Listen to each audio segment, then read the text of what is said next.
باپ کی بیوی جس کو آپ سوتیلی ماں کہتے ہیں، یا اسی طرح سے جو ہے ایک سسر کے لیے بہو سے کیا شادی کرنا، یہ بھی کیا ہے ناجائز ہے۔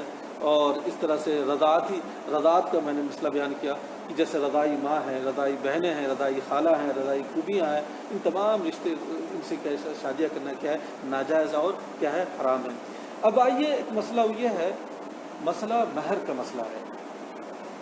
ظاہر سی بات ہے کوئی بھی نکاح صحیح نہیں ہو سکتا جب تک کہ اس کے اندر کیا مہر متعین نہ ہو۔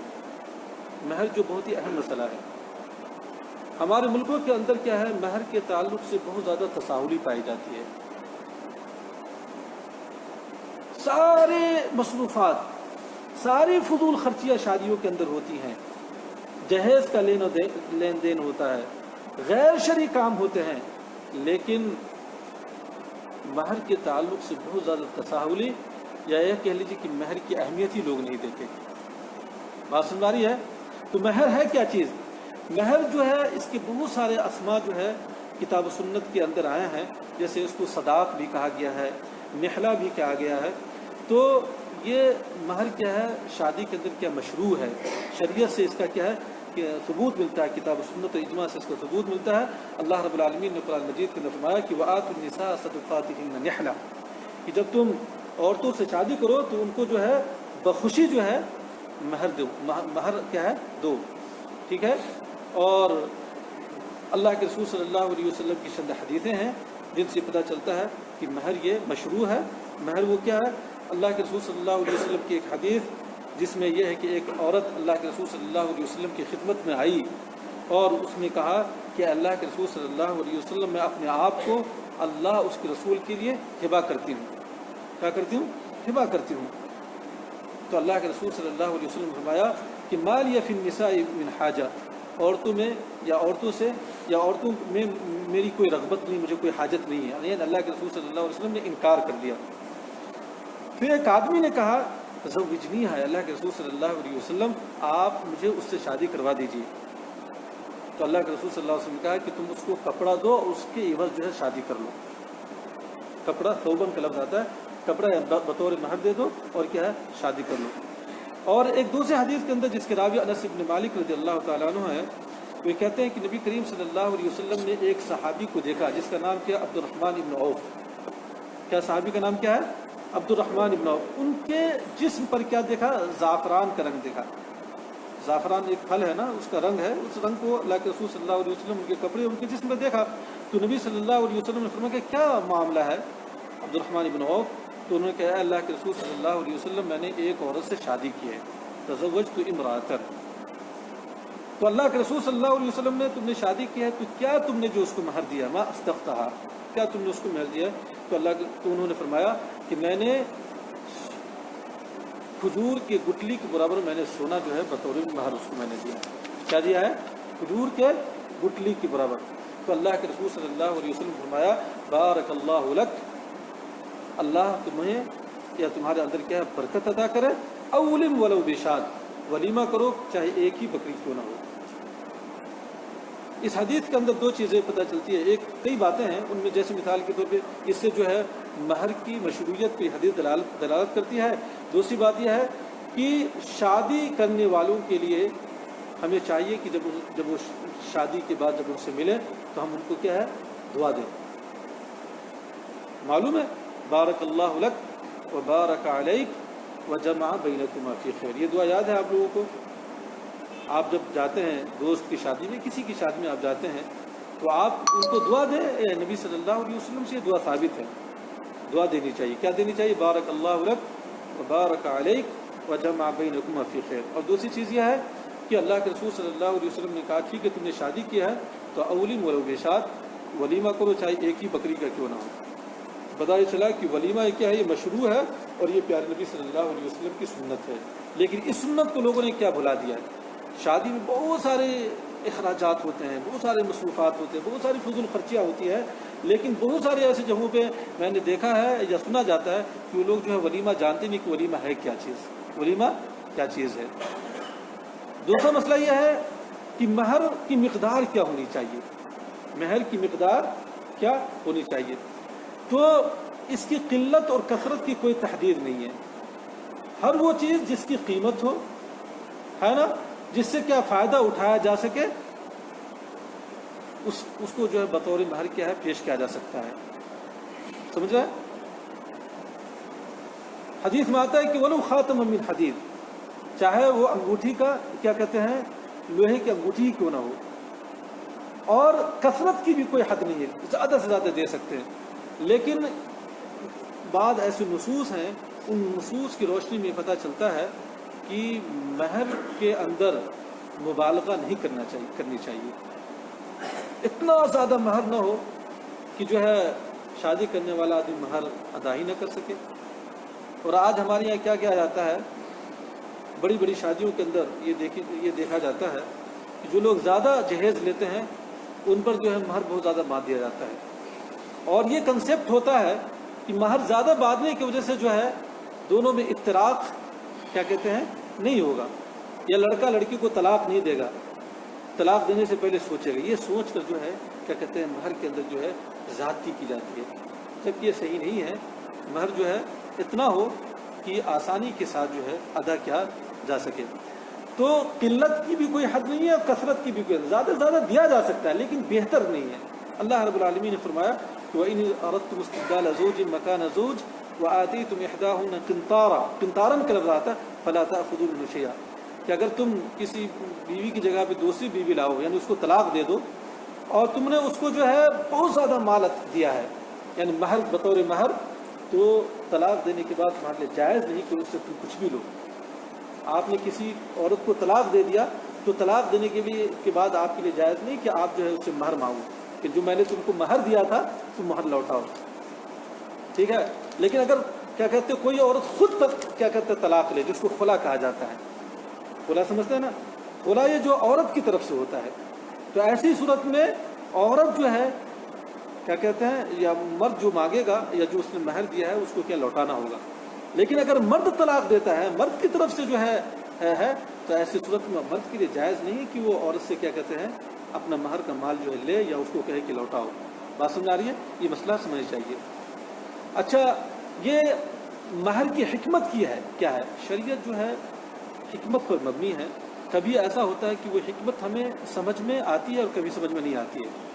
لیکن وہ کوئی بھی حکم جو اللہ رب العالمین کی طرف سے یا پیارے نبی صلی اللہ علیہ وسلم نے جو شریعت لائی ہے وہ حکمت سے خالی نہیں ہے.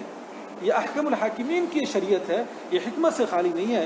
اس کے اندر کیا ہے؟ یہ حکمت یہ ہے کہ اس کے اندر یہ عورت کی عزت اور کیا اکرام ہے اس کے اندر. اور عورت کو شادی کے اندر جو نان و نفقہ ہے، جو اخراجات ہے، اس سے مستغنی کرنا مقصد ہے شریعت کا. نان و نفقہ کی ذمہ داری کس پر ہے؟ مردوں پہ، نہ کہ عورتوں پر ہے. مردوں پہ ہے نہ کہ عورتوں پہ ہے. تو کیا کہتے ہیں نکاح اور زنا کے اندر ہی فرق ہے. بہت سارے فروق ہے، بہت سارے فروق ہے. نکاح میں کیا ہے مہر ہوتا ہے، اعلان ہوتا ہے، اس کے بعد بہت ساری چیزیں ہیں. لیکن زنا کے اندر کیا خفیہ طور پہ لوگ یہ ساری چیزیں ہوتی ہیں، لیکن اس کے اندر کیا ہے مہر نہیں ہوتا. تو مہر دے کر گویا کہ مرد جو ہے عورت کی کیا عزت افزائی کرتا ہے، اس کی تکریم کرتا ہے. یہ اس کے اندر کیا حکمت بتائی گئی ہے. اچھا، اسی طرح سے جو مہر کا جو مال ہوتا ہے اس کا حقدار کون ہوتا ہے؟ کیا عورت کا باپ یا اس کا رشتہ دار یا اس کا بھائی حقدار ہوتا ہے یا عورت خود اس کا حق رکھتی ہے؟ یہ عورت کا حق ہے. کیا ہے؟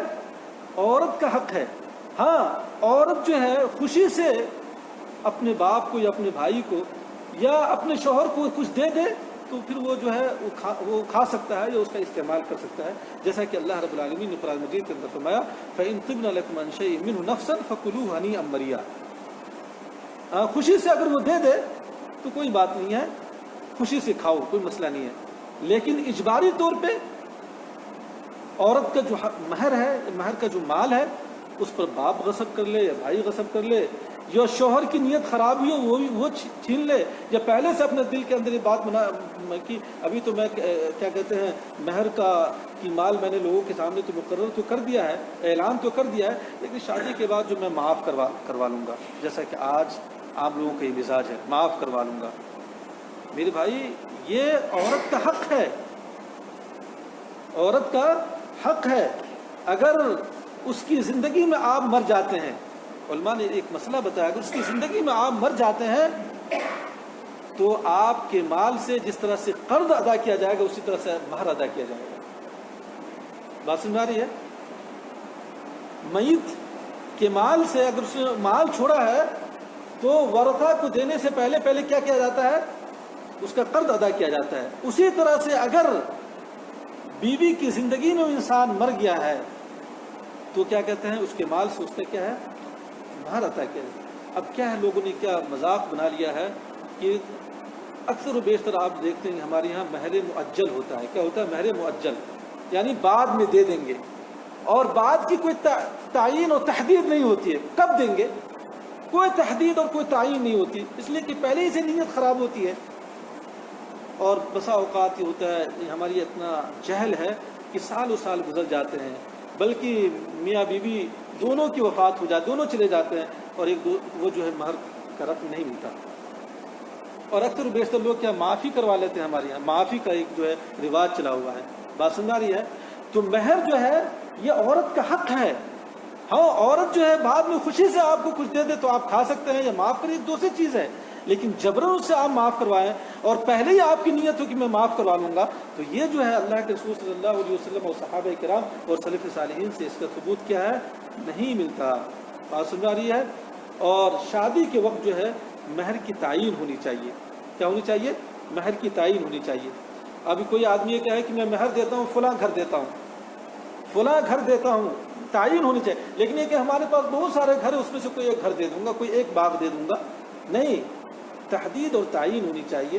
اور وقت بھی کہ بھائی میں بعد میں دوں گا تو اتنے دنوں میں دے دوں گا، یہ نہیں کہ میں دے دوں گا اور اس کو جو ہے آسان جو ہے کیا ہے نہیں سمجھنی چاہیے۔ سمجھیں؟ تو ایک بات اور مسئلہ ہے کہ شریعت کے اندر یہ جائز ہے کہ مہر آپ جو ہے معجل بھی دے سکتے ہیں، مؤجل بھی دے سکتے ہیں۔ معجل کا مطلب اسی وقت ایٹ اے ٹائم، نکاح کے وقت جو ہے آپ جو ہے مہر دے دیں، یہ بہتر ہے، یہی افضل اور یہی بہتر ہے۔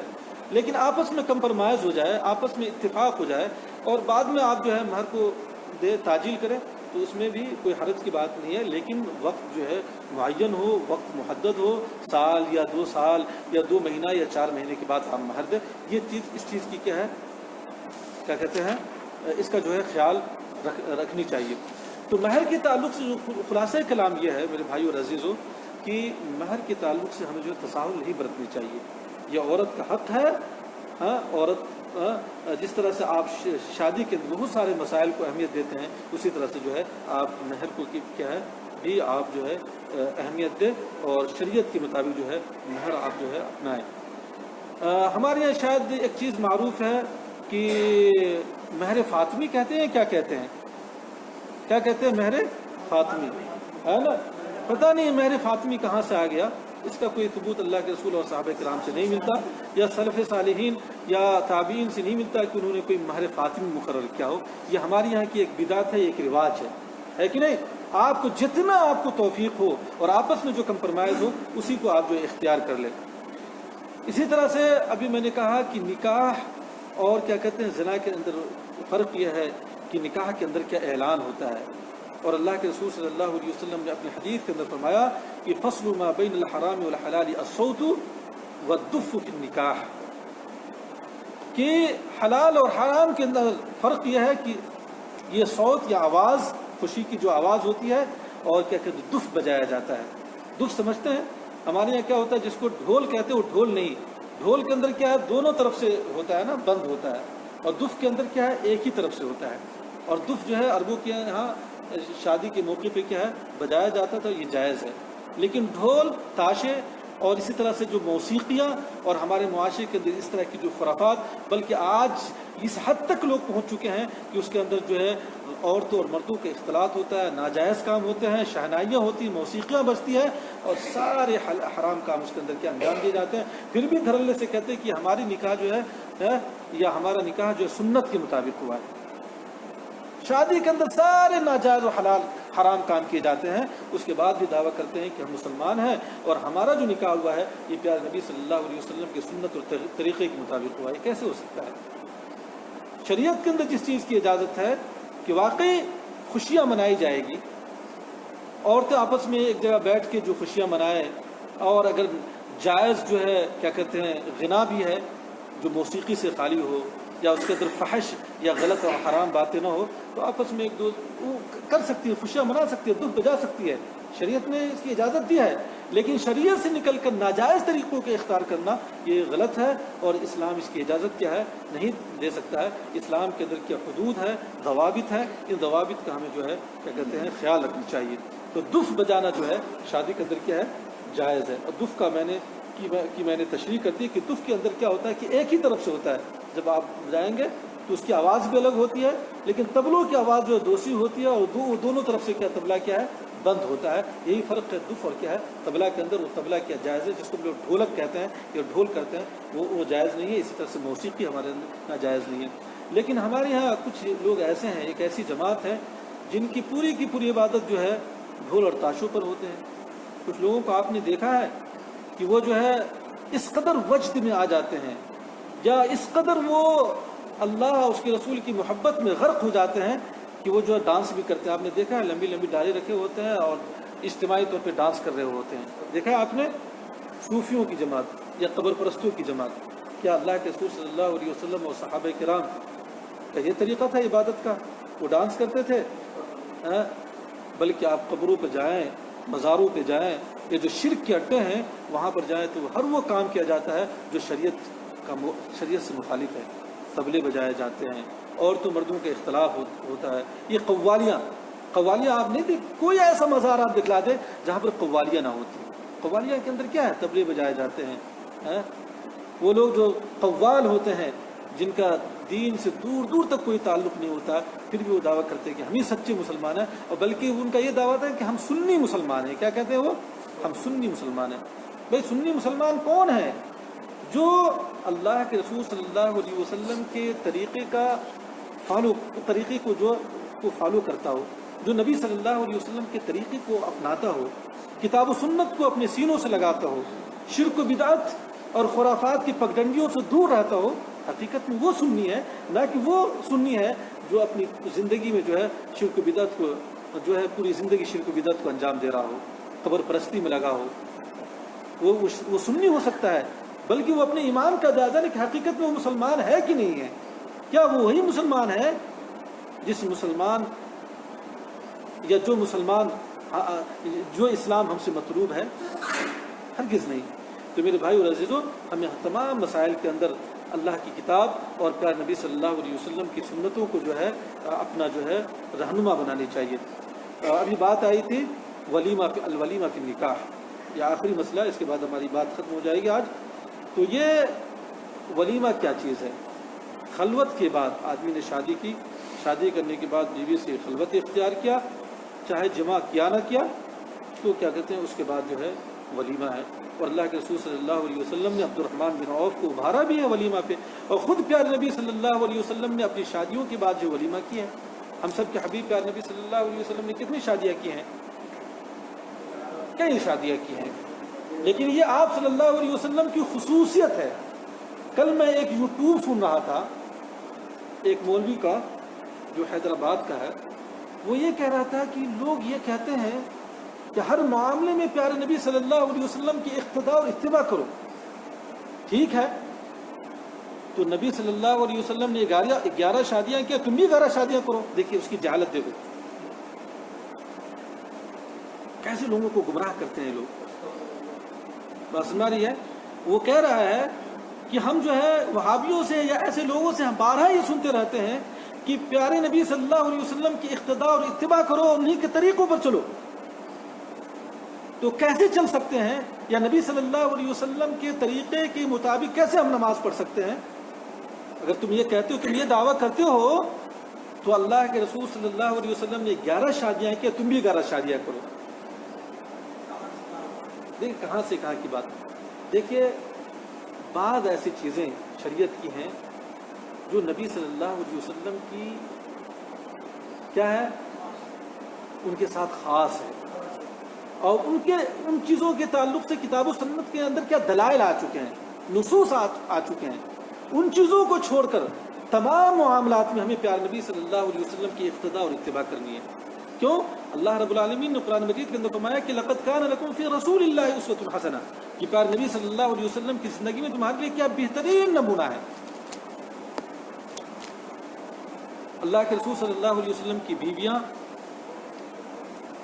ان سے کسی امتی کے لیے شادی کرنا کیا ناجائز اور حرام ہے، ہمیشہ کے لیے ہماری کیا ہے مائیں ہیں، ہے کہ نہیں؟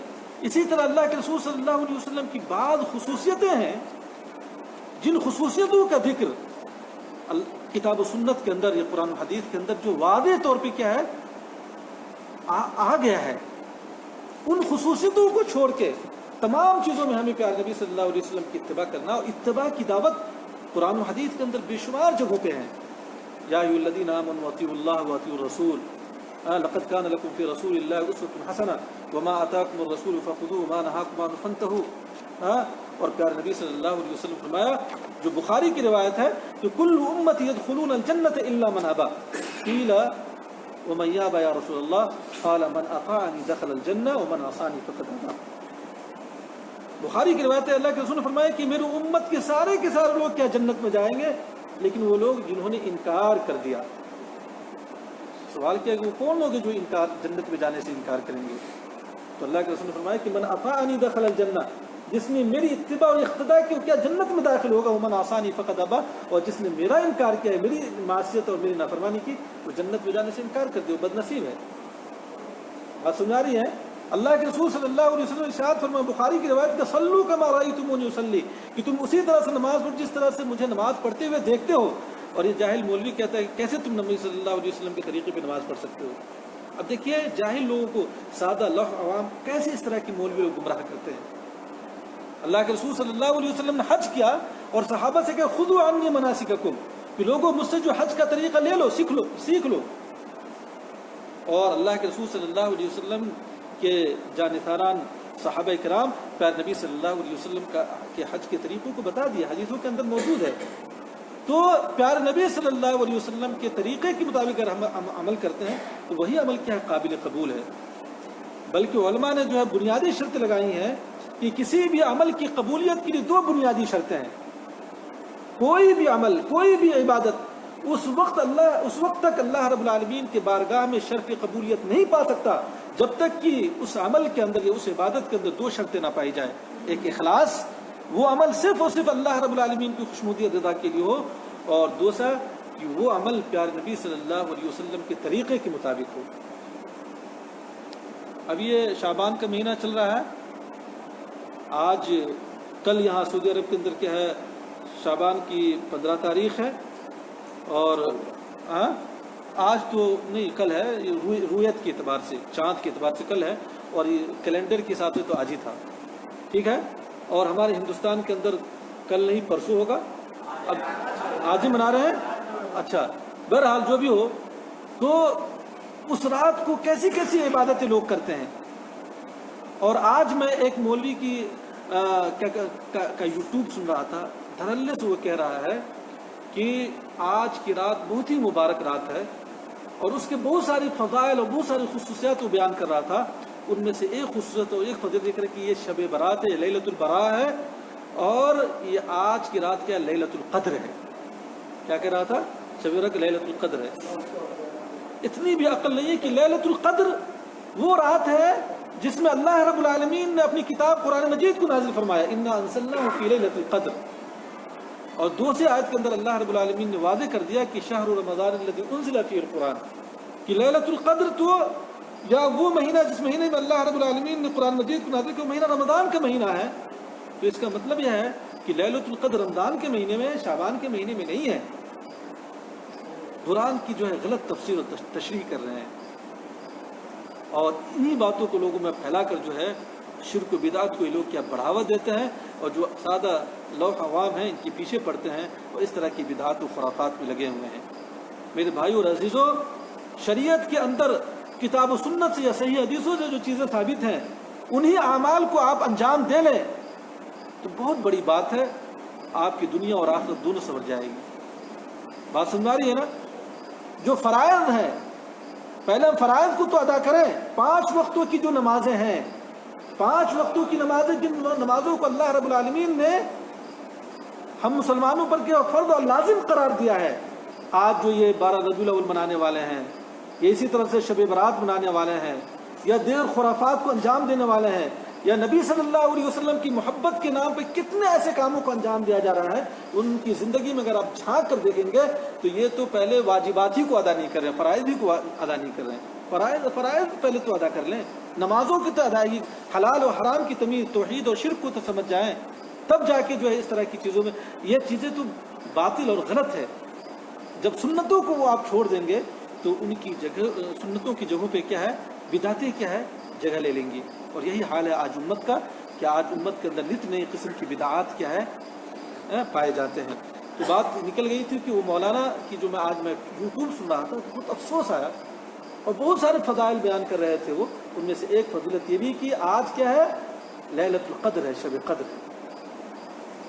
کیا انہوں نے پڑھا ہے یا کیا کتابیں مطالعہ کی ہے یا کیسے وہ عالم ہے، اللہ رب العالمین جو ہے قرآن کا یہ واضح جو ان کا. تو بات یہاں پہ آ رہی تھی، ولیمہ جو ہے یہ نکاح کے لیے کے بعد جو ہے یہ پیار نبی صلی اللہ علیہ وسلم کی سنت ہے، اور آپ صلی اللہ علیہ وسلم نے جو ہے خود ولیمہ کیا ہے، لہذا جو ہے نبی صلی اللہ علیہ وسلم کی اس سنت کو ہمیں اپنانی چاہیے. حدیث میں آتا ہے کہ اولم النبی صلی اللہ علیہ وسلم علی زینب رضی اللہ عنہا بخبز ولحم.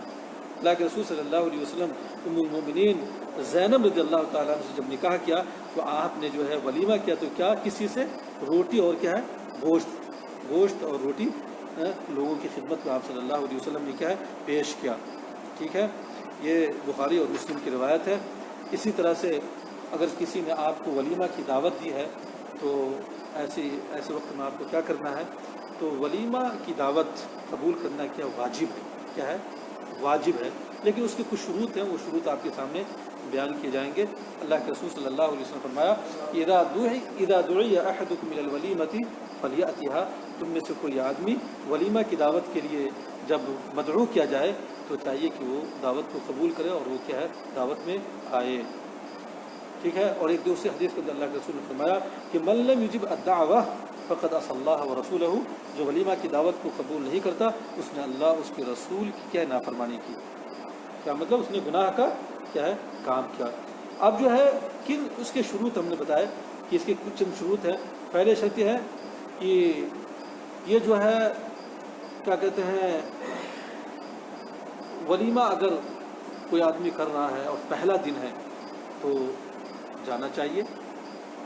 ہاں، اور اگر دوسرا دن ہے تو مستحب ہے، اگر نہ جائے تو کوئی گناہ. بعض لوگ ہیں نا پیسے والے ہیں، ایک دن نہیں 2 دن 3 دن بلکہ مبالغہ کرتے 4 5 روز ولیمہ کرتے رہتے. نہیں، لیکن پہلا دن جانا کیا یہ واجب ہے، دوسرا دن جائے تو مستحب ہے، اور اس کے بعد جو ہے تیسرا دن ہے تو پھر آپ نہ جائیں. اللہ کے رسول صلی اللہ علیہ وسلم نے اس سلسلے میں فرمایا ہے. اور اسی طرح سے جو ولیمہ کی جو دعوت دینے والا وہ مسلم ہو، مسلم کی شادی ہے تو پھر ایسے وقت میں کیا فلا تجب اجابت دعوت الکافر. اگر کسی کافر نے کسی غیر مسلم نے شادی کی ہے اور اس کے بعد وہ آپ کو بلاتا ہے شادی کے بعد خوشی میں، تو یہ کیا آپ پر واجب نہیں ہے. ایسے آپ جائیں بطیب خاطر تو کوئی حرج کی بات نہیں ہے. اسی طرح سے جو شخص ولیمہ کی دعوت کر رہا ہو اپنی پارٹی کے اندر جو ہے کھلم کھلا جو ہے معصیت کا ارتکاب نہ کر رہا ہو.